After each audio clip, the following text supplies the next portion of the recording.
الحمد لله نحمده ونستعينه ونستغفره ونؤمن به ونتوكل عليه ونعوذ بالله من شرور أنفسنا ومن سيئات أعمالنا ونعوذ بالله من شرور أنفسنا ومن سيئات أعمالنا ونعوذ بالله من شرور أنفسنا ومن سيئات أعمالنا وقال سبحانه وتعالى إن الله وملائكته يصلون على النبي يا أيها الذين آمنوا صلوا عليه وسلموا تسليما اللهم صل على محمد وعلى آل محمد كما صليت على إبراهيم وعلى آل إبراهيم إنك حميد مجيد اللهم بارك على محمد وعلى آل محمد كما باركت على إبراهيم وعلى آل إبراهيم إنك حميد مجيد صدق الله العظيم وصدق رسوله الكريم أما بعد محترم حضرات اور دوستو، اللہ تبارک و تعالی نے جو ہمیں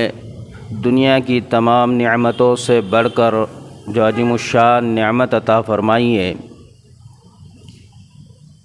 جو دنیا کی تمام اشیاءوں سے زیادہ قیمتی ہے، دنیا کی تمام مال و متاعوں سے زیادہ قیمتی ہے، بلکہ زمین اور آسمان اور اس کے اندر جو کچھ ہے ان ساری اشیاءوں سے بھی زیادہ جو قیمتی شے ہے جو اللہ نے ہمیں عطا فرمائی ہے، وہ اپنے فضل سے اللہ نے ہمیں عطا کیا ہے، جس کو ہم ایمان کہتے ہیں۔ یہ ایمان اللہ تبارک و تعالی نے ہمیں اپنے فضل سے عطا فرمایا ہے۔ اللہ جب کسی بندے سے خوش ہوتے ہیں یا اللہ جب کسی بندے کو پسند کرتے ہیں، اللہ جس سے محبت کرتا ہے تو اللہ اس بندے کو ایمان کی دولت دیتا ہے۔ ایمان کا مل جانا یہ اللہ کے محبت کے کرنے کا ثبوت ہے کہ جس کو ایمان ملا لہذا اس بندے سے اللہ محبت کرتا ہے۔ جو بندے کو دنیا مل جائے تو اللہ کہتا ہے کہ ہم دنیا ان کو بھی دیں گے جس کو ایمان نہیں ملا، ہم ان کو بھی دیں گے جن کو ایمان ملا، لیکن ایمان ہم صرف ان کو دیں گے جس سے ہم محبت کرتے ہیں۔ تو ایک سب سے بڑی بنیاد جو اللہ کی محبت کی جو ہمارے ساتھ ہے وہ ہے ایمان کا ملنا، اور جو اللہ نے ہمیں دیا ہے یہ ہم اپنی چاہت سے یا اپنے مرضی سے ایمان کو حاصل نہیں کر سکتے تھے۔ یہ اللہ نے جو فضل کیا ہے ہمارے اوپر، یہ اللہ ہی کی محبت ہے، کیونکہ ایمان کے ساتھ انسان کا تعلق اللہ سے جڑ جاتا ہے۔ بندہ ایک مرتبہ لا الہ الا اللہ محمد رسول اللہ سچے دل سے کہتا ہے تو یہ ایمان کے ساتھ کہا ہوا یہ بول اسی وقت اس کے سارے گناہوں کو جلا ڈالتا ہے۔ ایمان کے ساتھ کہے گئے یہ کلمات یہ انسان کے گناہوں سے اس کو ایسے پاک کر دیتا ہے جیسے کہ یہ انسان آج ہی ماں کے پیٹ سے پیدا ہوا ہے۔ کتنی بڑی نعمت ہے۔ انسان اپنے ذات سے اپنے گناہوں سے بچ نہیں سکتا، لیکن ایمان کے بدولت اللہ یہ کہہ رہا ہے کہ اگر یہ انسان سے گناہ ہو جائے، خطا ہو جائے، اور گناہ اور خطاؤں کے حالت میں ایمان پر اگر یہ مر جائے تو مرنے کے بعد جب اس کے حق میں فیصلہ سنایا جائے گا، اگر اس کے گناہ ہو گئے اس کے پلے میں تو فرمایا اس کو جہنم کی اور پھینکا جائے گا۔ جب اس کو جہنم میں ڈالا جائے گا تو جہنم میں ڈالنے کے بعد جہنم کے اندر پہلے ہی سے وہ لوگ ہوں گے جو بتوں کو پوجنے والے، بتوں کی عبادت کرنے والے، مخلوق کو رب مان کر جینے والے، اللہ کے نافرمان، اللہ اور اس کے رسول کے دین اور شریعت کے خلاف زندگی چاہت پر، خواہشات پر گزارنے والے، بغیر ایمان کے جو دنیا سے گئے وہ بھی جہنم میں ہوں گے۔ حضرت انس رضی اللہ تعالیٰ عنہ کہتے ہیں کہ وہ جہنم کے اندر لات اور عزا کے ماننے والے، بتوں کی پوجا کرنے والے، جب وہ جہنم کے اندر آگ کی سزا پا رہے ہوگے تو ان کے اطراف، ان کے ساتھ، ان کے آگے پیچھے وہ دیکھیں گے تو کچھ لوگ وہ بھی ہوں گے جس نے زمین پر کلمہ لا الہ الا اللہ پڑھا ہوگا، تو وہ لوگ اس سے مخاطب ہو کر کہیں گے ہم تو بغیر ایمان والے تھے، ہم نے تو کلمے کا انکار کر دیا، ہم نے تو اللہ اور اس کے رسول کے چاہت پر اپنی زندگیوں کو نہیں گزارا، لیکن تمہارا کیا، تم تو ایمان والے تھے، کلمے والے تھے، تم نے زمین پر کلمہ پڑھا تھا، لا الہ الا اللہ، یہ تم پڑھنے والے تھے، تم دین کو ماننے والے تھے، تم قبلے کو ماننے والے تھے، تم مسلمان تھے، تم اللہ اور اس کے رسول کے چاہت پہ چلنے والے تھے، لہذا آج تمہارا اسلام، آج تمہارا کلمہ کیا کام آیا کہ آج ہم بھی جہنم میں اور تم بھی جہنم میں۔ جیسی یہ لوگ کہیں گے نا جو بتوں کے پجاری ہے، جب یہ لوگ جہنم کے اندر، جہنمیوں کو جو مسلمان تھے وہ پہنچے تھے اپنے گناہوں کی وجہ سے، جب یہ لوگ وہاں پر ان کو یہ طعنہ دیں گے تو حضرت انس رضی اللہ تعالیٰ عنہ کہتے ہیں کہ یہ بات ان کی جب نکلیں گی تو اللہ رب العالمین کو ان کے ان کلمات اور اس جملوں سے بڑا غصہ آئے گا، اور پھر اللہ کی رحمت جوش میں آئیں گی، اور اللہ فرشتوں کو حکم دیں گے کہ جاؤ اور اس جہنم کے اندر وہ سارے جن لوگوں نے زمین کے اوپر کلمہ لا الہ الا اللہ پڑھا تھا، سچے دل سے جس نے مجھ کو رب مان کر محمد رسول اللہ کو نبی مانا تھا، لہذا جاؤ، جس نے ایک مرتبہ بھی کلمہ دل سے لا الہ الا اللہ پڑھا تھا آج اس کو جہنم کی آگ سے نکال لاؤ۔ فرشتے وہاں پہنچیں گے، اور فرشتے پہنچ کر اس جہنم کے اندر سے ان لوگوں کو چن چن کر ان کے اطراف سے نکالیں گے، اٹھائیں گے، تو وہ ان سے کہیں گے کہ آپ ان کو کہاں لے جا رہے ہو؟ تو فرشتے ان سے کہیں گے کہ اللہ نے ان کی سزا ختم کر دی، لہذا اب یہ جہنم کی سزا کے مستحق نہیں رہے، اب انہیں یہاں سے نکال کر جنت کی اور لے جانے کا حکم ہوا ہے۔ تو وہ جو تھے جب اب کچھ دیر پہلے تک ان سے بحث کر رہے تھے کہ تمہارا کلمہ، تمہارا اسلام، تمہاری نماز، تمہارے روزے، تمہارا دین، تمہارا اللہ کو ماننا، شریعت پر چلنا، یہ تمہیں کیا نفع دیا، کیا کام آیا کہ تم بھی ہمارے ساتھ ہے؟ تو اب یہ اس حالت کو دیکھ کر وہ افسوس کریں گے اور کہیں گے کیا یہ اب اس سزا سے بری ہو رہے؟ تو حکم ہوگا ہاں اس سزا سے یہ بری ہے۔ کہا کیوں؟ کہا کہ یہ وہ ہے جنہوں نے زمین پر اللہ کو اللہ مان کر، محمد رسول اللہ کو نبی مان کر انہوں نے دل سے اقرار کیا تھا اور کلمہ لا الہ الا اللہ محمد رسول اللہ کی گواہی دی تھی۔ تو جب انہیں اچک کر لے جایا جائے گا نا تو یہ لوگ وہاں پر، فرمایا کہ یہ لوگ وہاں پر بڑے افسوس کے ساتھ، چیخ و پکار کے ساتھ کہیں گے۔ نبی علیہ الصلوۃ والسلام نے اس وقت میں قرآن کریم کی آیت کو تلاوت کی، نبی علیہ الصلوۃ والسلام نے قرآن پڑھا، اعوذ باللہ من الشیطان الرجیم، قرآن کریم کے 14ویں پارے میں، 14ویں پارے کے پہلے صفحے پر اور 13ویں پارے کی آخری آیت سورۃ الحجر میں اور پہلے رکوع میں اور 1 اور 2 نمبر آیت میں نبی علیہ الصلوۃ والسلام نے ذکر کر کر فرمایا الف لام را تلک آیات الکتاب وقرآن مبین ربما یود الذین کفروا لو کانوا مسلمین، کہ یہ لوگ جب فرمایا کہ یہ قرآن کریم جو اللہ رب العالمین نے،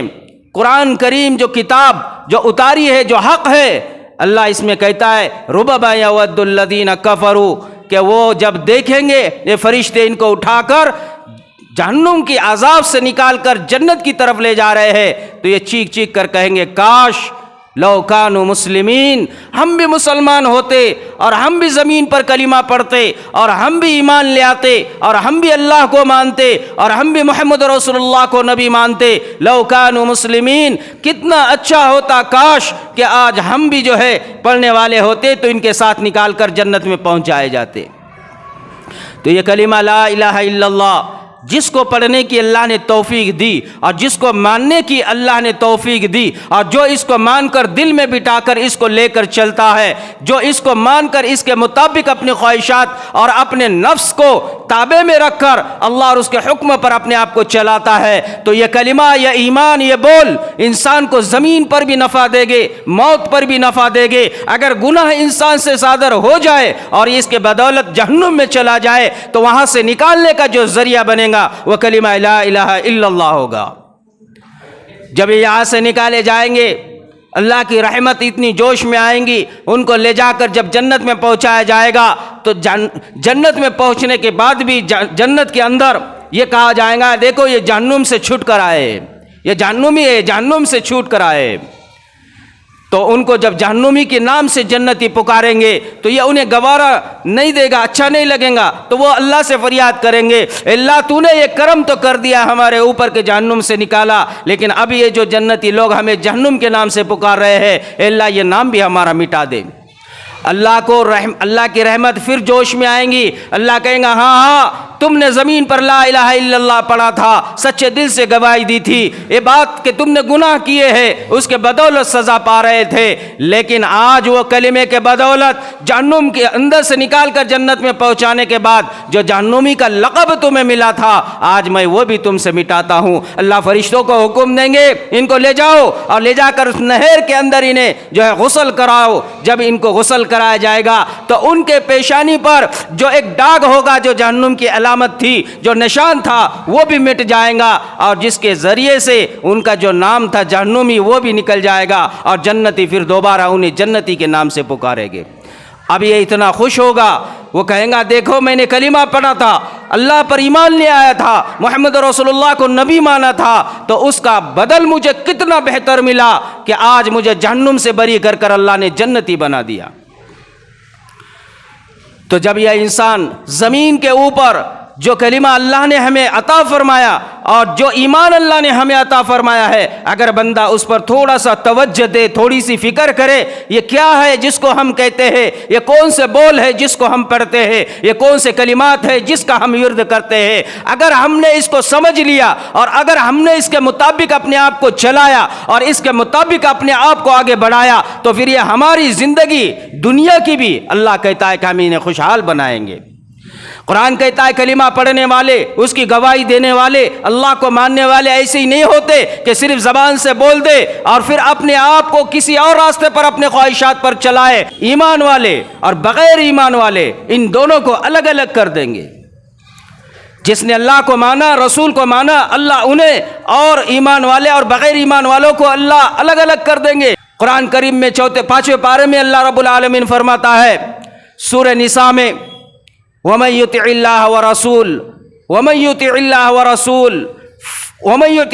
وَرَسُولَهُ فَأُولَٰئِكَ مَعَ الَّذِينَ أَنْعَمَ اللَّهُ عَلَيْهِم مِّنَ النَّبِيِّينَ وَالصِّدِّيقِينَ وَالشُّهَدَاءِ وَالصَّالِحِينَ وَحَسُنَ أُولَٰئِكَ رَفِيقًا، کہ جنہوں نے اپنے آپ کو تابع کر دیا اللہ کے اور اپنے آپ کو تابع کر دیا محمد رسول اللہ کے اور اپنے خواہشات کو تابع کر دیا اللہ کے اور اپنے خواہشات کو تابع کر دیا نبی علیہ الصلوۃ والسلام کے دین کے مطابق، تو فرمایا کہ ان کے ساتھ پھر اللہ کا فضل کیا ہوگا؟ فضل یہ ہوگا مع الذین علیہم، اللہ کہتا ہے کہ پھر ان لوگوں کے ساتھ یہ فضل ہوگا، اللہ قیامت کے دن ان کو ان لوگوں کے ساتھ اٹھائیں گے، من النبیین والصدیقین والشہداء والصالحین واحسن اولئک رفیقا۔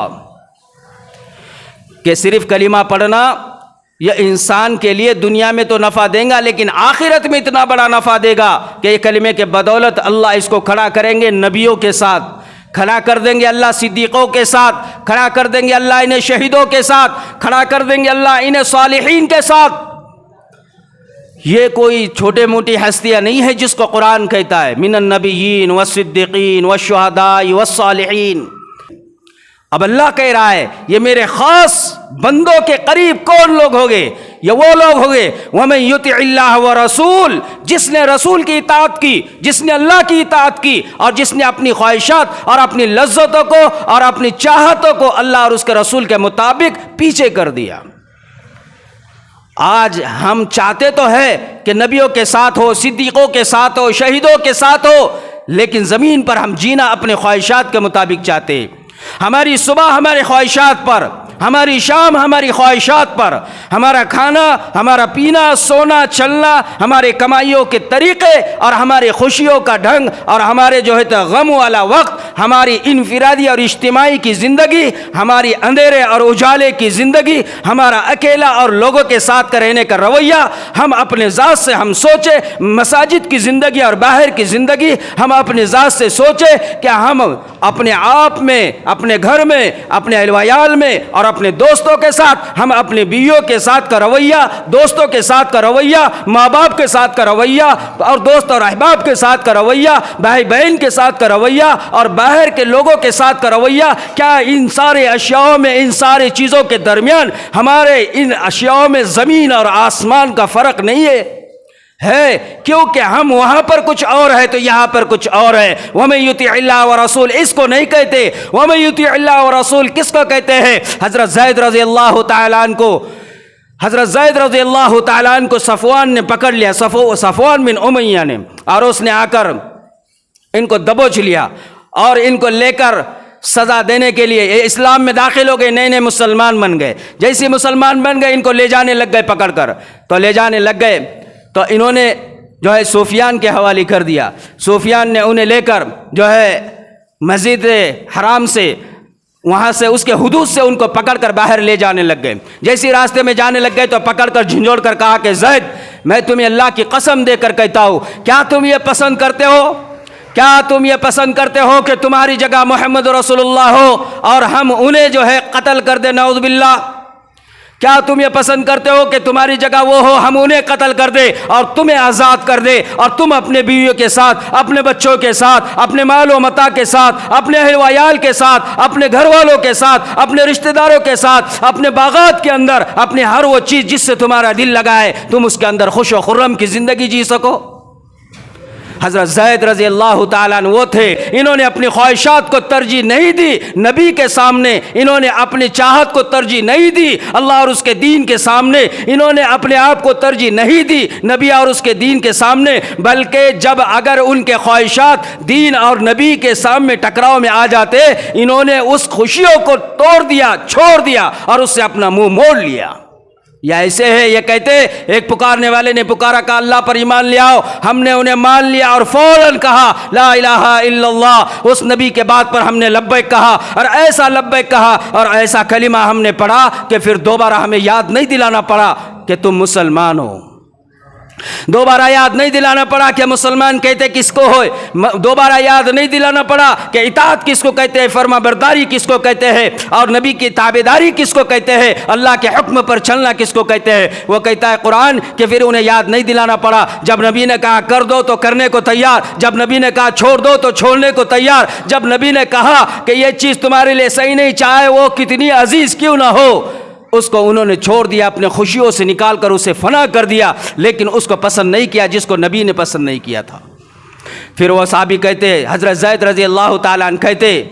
تم مجھے یہ کہتے ہو کہ میرے جگہ محمد رسول اللہ ہو؟ وہ کہتے اللہ کی قسم نبی علیہ السلام یہاں تو دور، اب وہ جس جگہ موجود ہے جہاں پر ہے، اگر وہاں انہیں ایک کانٹا بھی چبھ جائے تو یہ زید یہ گوارا نہیں کرے گا کہ محمد رسول اللہ کو وہاں ہوتے ہوئے ایک کانٹا چبھے، اگر وہ کانٹے کے بدولت میری جان بھی اگر مجھے دینا پڑے تو میری جان محمد رسول اللہ پر قربان ہے۔ وہ قتل کی بات تو چھوڑو، کہتا ہے کہ اگر وہ تنکا بھی چبھ جائے نبی کو وہاں پر تو مجھے وہ بھی گوارا نہیں ہے، اور تم کہتے ہو کہ میری جگہ انہیں لایا جائے۔ تو وہ صفوان کہنے لگ گیا اللہ کی قسم میں نے ایسی محبت کرنے والے اور ایسا ماننے والے اور ایسی اطاعت کرنے والے اور نبی کی چاہت میں اپنے آپ کو ایسا چلانے والے روئے زمین پر کوئی ایسی محبت نہیں دیکھی جو ایسے لوگوں کی محبت محمد رسول اللہ کے ساتھ ہے۔ ان کو لے جایا گیا اور لے جا کر باہر ان کو شہید کر دیا گیا، آخری لمحے تک انہوں نے محمد رسول اللہ کو ذرہ برابر بھی تکلیف نہ پہنچے، یہ چاہت میں انہوں نے اپنے آپ کو شہید کر دیا۔ یہ ہے قرآن کہتا ہے وَمَن يُطِعِ اللَّهَ وَرَسُولَهُ، یہ ہے اطاعت جس کو اللہ نے کہا، یہ اطاعت جس کو نبی علیہ الصلوۃ والسلام کی اطاعت کرنے کو کہا۔ آج ہم بھی اطاعت کرنے والے ہیں، لیکن ہماری اطاعت کچھ اور اطاعت ہے، ہماری اطاعت کچھ اور ہے۔ ہماری جو ہے عبادتیں کچھ اور ہے، ہمارا کلمہ کچھ اور ہے، ہم مسلمان کچھ اور ہے، ہماری نمازیں بھی کچھ اور ہے، ہمارے نیکیاں بھی کچھ اور ہے۔ حقیقت میں اگر تولا جائے، نہ میری نماز نماز ہے، نہ میرا مسلمان ہونا مسلمان ہے، نہ میرا قرآن پڑھنا ہے، نہ میری نیکی نیکی ہے۔ ہم سب دھوکہ اور غلط فہمی میں جی رہے ہیں کہ ہم جنت میں جائیں گے، ہم کامیاب ہو گے، ہم مسلمان ہیں، ہم کلمے والے ہیں۔ میرے بھائیوں، یہ بہت بڑا دھوکہ لگا ہوا ہے جو شیطان نے ہمیں لگایا ہوا ہے، کیونکہ ہمارے دلوں میں ہم اگر اس کو جھچوڑے، چاہت کو اگر ہم اس کو اگر ہم کھولے اور اس کے اندر غور کریں، ذرہ برابر بھی ہمارے دلوں میں اللہ کا خوف نہیں، ذرہ برابر بھی نبی سے محبت نہیں ہے، نظر نہیں آئیں گی۔ ہم سب کچھ کر رہے ہیں، لیکن کیوں کر رہے پتہ نہیں، کر رہے ہیں طریقہ کیا ہے پتہ نہیں ہے، کر رہے ہیں لیکن اس کے شروع درمیان آخر میں نیت کا کوئی دور دور تک تصور نہیں ہے کہ کیا نیت ہے۔ ہم مسلمان ہیں، برائے نام مسلمان ہے۔ حدیث میں فرمایا، حضرت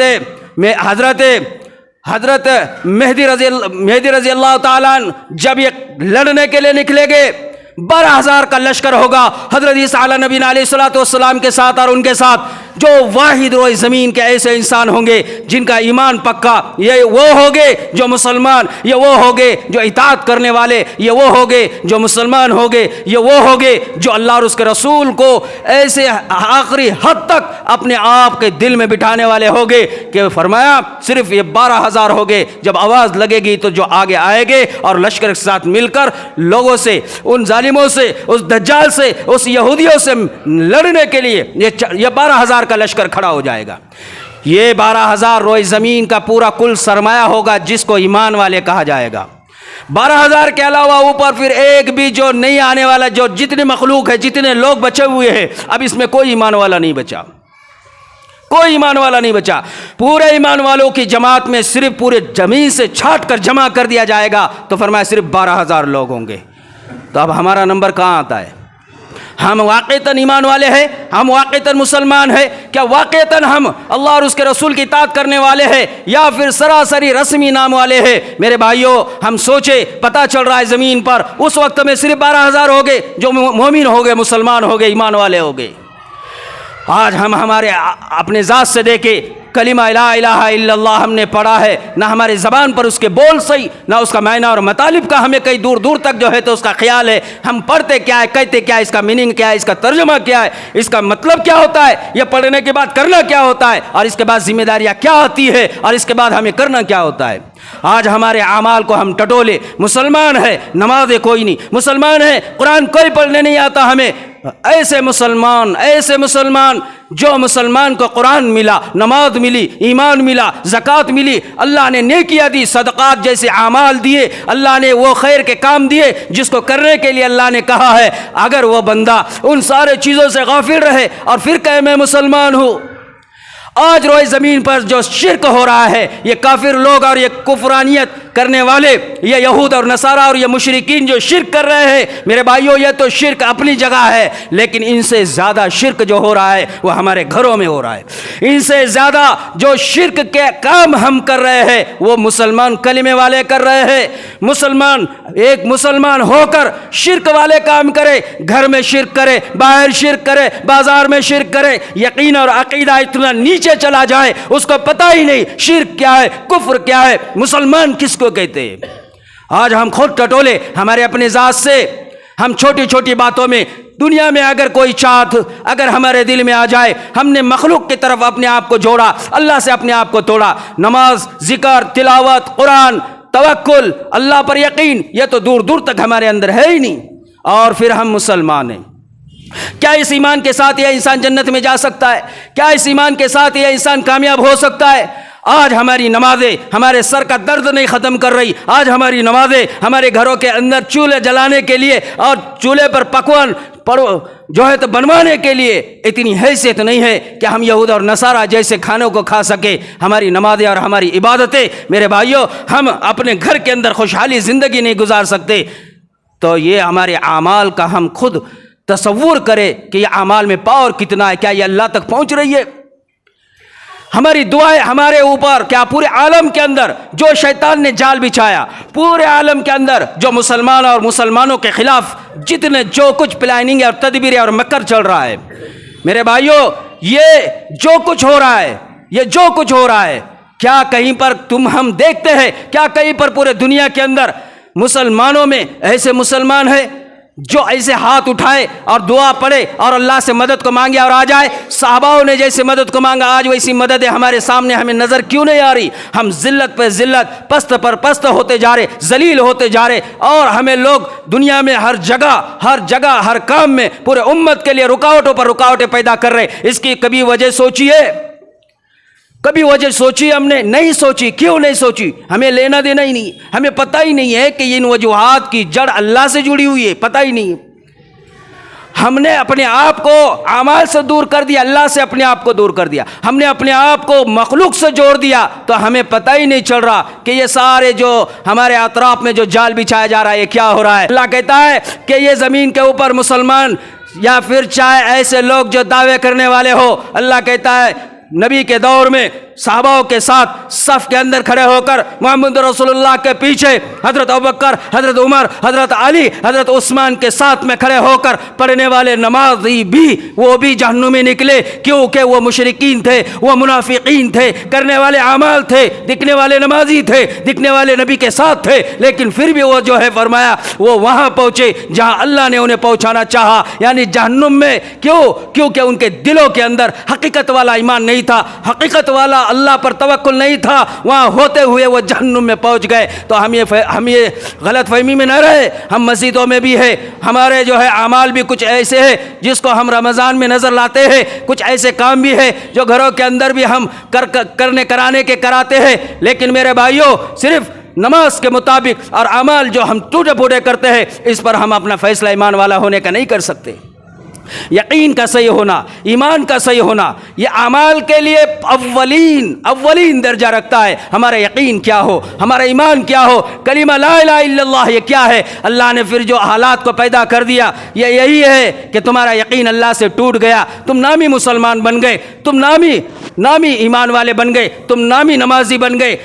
اور حقیقت والی نماز اگر ہم کہتے ہیں ہم پڑھتے ہیں، کسی جاننے والے کے سامنے کھڑے ہو جاؤ، ہاتھ باندھنے کا طریقہ صحیح نہیں، رکوع کا طریقہ صحیح نہیں، اندر پڑھی جانے والی تسبیحات صحیح نہیں، تو اندازہ لگاؤ ایسی نمازیں جس کو اللہ کے نبی نے کہا پرانے کپڑے میں لپیٹ کر منہ پر مار دی جاتی ہے، یہی نمازیں ہمارے منہ پر ماری جا رہی ہے، ہمیں بھی اس کا بھی پتہ نہیں۔ ایک طبقہ تو وہ ہے جو پڑھتا ہی نہیں ہے، ایک طبقہ تو سرے سے جمعوں کے علاوہ نمازیں نہیں پڑھتا، ایک طبقہ تو پھر اولین درجے سے نمازی ہی نہیں ہے۔ ایسے لوگ اور پھر مسلمان ہے، شادی بیاہ میں، میت میں اپنے آپ کو آگے رکھ کے اور یہ گواہی دے، شہادت دے میں مسلمان ہوں۔ ایسے مسلمانوں کے ساتھ اللہ کا کوئی وعدہ نہیں ہے۔ حقیقت یہ ہے جب تک ایمان نہیں، جب تک کلمہ نہیں، تب تک دنیا کی زندگی میں آرام اور راحت نہیں، چاہے پھر دنیا کے اندر ساری مخلوق اس کے ساتھ جڑ جائے، پوری کائنات اس کے ساتھ ہو جائے، کلمہ نہیں ہے اللہ کہتا ہے میں اس سے محبت نہیں کرتا، کلمہ نہیں ہے اللہ کہتا ہے وہ میرا محبوب بندہ نہیں ہے، کلمہ نہیں ہے اللہ کہتا ہے مجھے اس کی کوئی پرواہ نہیں ہے، کلمہ نہیں ہے اللہ کہتا ہے کہ وہ چاہے جو کچھ کر لے، اس کا جو کچھ اعمال ہے ولا تزر وازرۃ وزر اخری اس کے گلے میں ڈال دیا جائے گا، کہا جائے گا اقرا کتابک کفی بنفسک اليوم علیک حسیبا، پڑھ یہ جو کچھ تو نے کیا تھا زمین کے اوپر یہ ساری کرتوتیں ہیں، اور اس کے مطابق کہا جائے گا لے جاؤ اس کو اٹھا کر اور لے جا کر جہنم میں پہنچا دو، کیونکہ اس کے برائیاں اس کے اعمال سے زیادہ ہے۔ تو موت کے بعد کی جو زندگی ہے، جو جہنم سے نکالا جائے گا، ایمان والے کو نکالا جائے گا۔ ایمان والے کو، ایمان والا کہتے کس کو ہے؟ لا الہ الا اللہ، کسی سے کچھ نہیں ہوتا الا اللہ، اللہ ہی سے ہوتا، محمد رسول اللہ، یہ سب سے بنیادی چیز محمد رسول اللہ۔ ہم نے جس کا کلمہ پڑھا ہے اس کی اطاعت پر اپنی زندگی، اپنے اہل و عیال کی زندگی، اپنا انفرادی اور اجتماعی والے اعمال، اپنا کھانا پینا سونا چلنا کمائی، یہ موت تک اسی حال پر اسی پر رہے، تو پھر اللہ کہتا ہے پھر یہ وہ ہے اولئک علی ھدی من ربہم واولئک هم المفلحون، جن کو ہم نے ہدایت دی ہے، اولئک هم المتقون، یہ وہ ہے جن کو ان کو اللہ نے کہا یہ متقی لوگ ہیں، یہ وہ لوگ ہیں رضی اللہ عنہم ورضوا عنہ، اللہ کہتا ہے میں ان سے راضی ہوں۔ ایسے لوگوں کو اللہ کہتا ہے، ایسے لوگوں کو اللہ کہتا ہے جب یہ مریں گے اطاعت پر، فرما برداری پر، نبی کے سیرت پر، تو اللہ ان کو کہتا ہے تمہارے ساتھ فضل یہ ہوگا من النبیین والصدیقین والشہداء والصالحین، تم ان لوگوں کے ساتھ میں قیامت کے دن کھڑے کر دیے جائیں گے۔ تو میرے بھائیوں، ہماری زندگیوں کا ہم محاسبہ کر لیں، ہمارا ایمان کس معیار کا ہے، ہماری نمازیں کس معیار کی ہے، ہمارے اعمال کس معیار کے ہیں۔ ہم نے رب کو چھوڑ دیا، مخلوق کو اپنا لیا، یقین دل و دماغ میں اس طرح کا نہیں رہا جیسے ہونا چاہیے تھا۔ اس لیے یقین کو بنانے کے لیے کیا کیا جائے، ایمان کو بنانے کے لیے کیا کیا جائے، ہم بیٹھ کر دعاؤں کا اہتمام کریں، اللہ سے دنیا کو نہیں آخرت کو مانگے، دنیا کو نہیں آخرت کو مانے، دنیا کو دل سے نکالے، آخرت کو دل میں بٹھائے۔ دنیا کو دل سے نکالنے کے بعد جو عبادتیں ہوتی ہے اس میں حلاوتیں لذتیں ہوتی ہے۔ حضرت فاطمہ، حضرت علی رضی اللہ تعالیٰ عنہ کے پاس فقر و فاقہ آ گیا، نبی علیہ السلام کے پاس مال و متاع آ گئی۔ نبی علیہ السلام کے پاس پہنچنے پر حضرت علی نے فاطمہ سے کہا 30 دن ہو گئے گھر میں چولہا نہیں جلا، جاؤ اور جا کر نبی علیہ السلام سے ایسا مال لے کر آؤ جس سے ہم کچھ کھا سکے، زندہ رہنے کے لیے کچھ پیٹ میں اناج کو ڈال سکے۔ فاطمہ رضی اللہ تعالیٰ عنہ دوڑتے ہوئے گئی، وہاں پر پہنچنے کے بعد ام ایمن نبی علیہ السلام کے پاس میں بیٹھی ہوئی ہے، وہ دستک دیتی ہے، دروازہ بجاتی ہے اور نبی علیہ السلام کہتے ہیں یہ دستک کی آواز تو فاطمہ کی ہے۔ ام ایمن فاطمہ کیوں آئی ہے؟ اس وقت تو وہ آیا نہیں کرتی ہے، جاؤ اور دیکھو۔ حضرت ام ایمن جاتی ہے، دروازہ کھولتی ہے، نبی علیہ السلام کے پاس فاطمہ پہنچ کر کہتی ہے یا رسول اللہ، اے میرے ابا مجھے آپ سے بات کرنی ہے۔ نبی علیہ السلام کہتے فاطمہ کہو کیا ہوا؟ کہا کہ اے میرے ابا، فرشتوں کے کھانے کی غذا تو سبحان اللہ ہے، فرشتوں کے کھانے کی غذا تو الحمدللہ ہے، فرشتوں کے کھانے کی غذا تو الحمدللہ رب العالمین ہے۔ آج ہم انسان، آپ کے بیٹی، میں آپ کی بیٹی، میں انسان، ہماری غذا کیا ہے جس کو ہم کھائے؟ 30 دن ہو گئے گھر میں کھانے کو نہیں ہے، 30 دن ہو گئے گھر میں ہم سب کے سب بھوکے ہیں۔ نبی علیہ السلام نے کہا فاطمہ، نبی کے گھر میں 30 دن سے کئی پر بھی چولہا نہیں جلا ہے، یہ سامنے سے نبی کہہ رہے میرا بھی یہی حال ہے۔ لیکن نبی علیہ السلام نے کہا فاطمہ دیکھو میرے پاس آئے ہوئے بکریاں ہیں، ان میں سے تم 5 بکریوں کو لے کر چلی جاؤ، اگر تم چاہے تو یہ 5 کو لے کر جاؤ، یا اگر تم چاہو تو سن لو، ابھی جبرائیل میرے پاس آئے، انہوں نے آ کر مجھے 5 کلمات دیے ہیں، اگر تم چاہے تو ان 5 کلمات کو لے کر جاؤ۔ ایک طرف دنیا ہے، ایک طرف آخرت ہے، ایک طرف اللہ ہے، ایک طرف دنیا ہے۔ کہا کہ تمہیں کیا چاہیے تم کہو، اگر تم کہے تو میں تمہیں بکریاں دے دوں، اگر تم چاہے تو میں تمہیں اناج دے دوں، یہ بکریوں کو لے جا کر تم اپنی بھوک کو مٹاؤ۔ حضرت فاطمہ کہنے لگے ابا مجھے وہ کھانے کی اشیاء نہیں چاہیے، مجھے وہ بکریاں نہیں چاہیے، مجھے وہ کلمات سکھلا دو جو جبرائیل نے تمہیں بڑھائے ہیں۔ نبی علیہ السلام نے کہا اے میرے فاطمہ بیٹی سن لو، پھر تم ان کلمات کو لے کر جاؤ۔ وہ 5 کلمات نبی علیہ السلام نے اپنے بیٹی کو دیے اور کہا اے میرے بیٹی کہو یا اول الاولین یا ذو القوۃ المتین یا راحم المساکین یا ذو القوۃ المتین یا راحم المساکین، اور پھر فرمایا یا ارحم الراحمین۔ اے میرے بیٹی یہ 5 کلمات ہے جبرائیل نے مجھے دیے ہیں، تم یہ لے کر جاؤ، اس میں تمہیں دونوں جہاں مل گئے، دیکھنے میں بھوکے ہیں، دیکھنے میں تنگ دستی ہے۔ جب یہ گھر گئی فاطمہ کو جب پوچھا حضرت علی نے کیا لے کر آئی ہو، تو فاطمہ رضی اللہ تعالیٰ نے کہا بہت کچھ تھا، وہ سب کچھ دنیا تھی چھوڑ دی، میں نے وہ آخرت لے کر آئی جو ہماری اور تمہاری ضرورت کی ہے۔ کہا کیا لائی؟ کہا کہ میں نے کلمات لے کر آئی۔ تو وہ شوہر بھی سامنے سے جن کے دل میں اسلام تھا، کلمہ تھا، ایمان تھا، اطاعت تھی، نبی اور کلمے کو جاننے والے، آخرت کو پہچاننے والے، دنیا سے منہ موڑنے والے، انہوں نے اسی وقت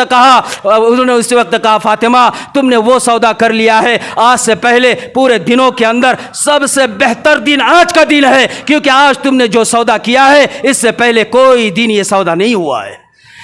تو یہ ایسے لوگ جنہوں نے آخرت کو ترجیح دی، نبی کے ساتھ رہ کر، نبی کے خاندان میں ہو کر، اور ہم تو میرے بھائیوں خاندان کا پتہ نہیں ہمارے پیچھے کون تھے، ان کی عبادتیں تو دور، ہماری عبادتوں سے ہم ٹٹولے تو ہماری عبادتیں کہاں لے جائے گی، یہ خود ہم اندازہ لگائے۔ اس لیے میرے بھائیو ایمان کو بناؤ، ایمان کو بنانے کے لیے مقامی محنتیں کرے، اللہ کے راستے میں نکلے، یا جو محنتیں اور شکلیں کر سکتے وہ کرے۔ اسی لیے اجتماعات ہوتے، اسی لیے اللہ کے راہ میں نکالا جاتا ہے، اسی لیے دین کی محنتیں ہوتی ہے، اسی لیے مسجدوں میں گشت ہوتا ہے، تعلیمیں ہوتی ہے، اسی لیے جماعتیں آتی ہے، تاکہ ہم اور تم مسلمان بن کر جنت میں پہنچے۔ ہم ان کا ساتھ دیں، ان کے ساتھ کھڑے ہو جائے، اور جتنا ہو سکے موت تک ایمان پر، اسلام پر اپنے آپ کو اور نسلوں کو باقی رکھنے کی فکر کرے۔ تو انشاءاللہ دھلیا کا پورے مہاراشٹر کا اجتماع ہے 15، 16، 17 دسمبر کو، یہاں سے جانے کا ان کے لیے انتظام بھی کیا گیا ہے، جو احباب کو وہاں تک پہنچنا ہے ان کو لے جانے کا انتظام ہے، لانے کا انتظام ہے، 1000 روپے اس کی فیس ہے۔ تو یہاں پر جو ذمہ دار ہے ان سے ملے، اور 15، 16، 17 دسمبر کو دھلیا کو جانے کے لیے ہم اپنے آپ کو، اپنے دوستوں کو، اپنے اطراف کے اہل و عیال کے رشتہ داروں کو، ان کو بھی لے کر جائے، تاکہ ہم سب مل کر جیسے دنیا میں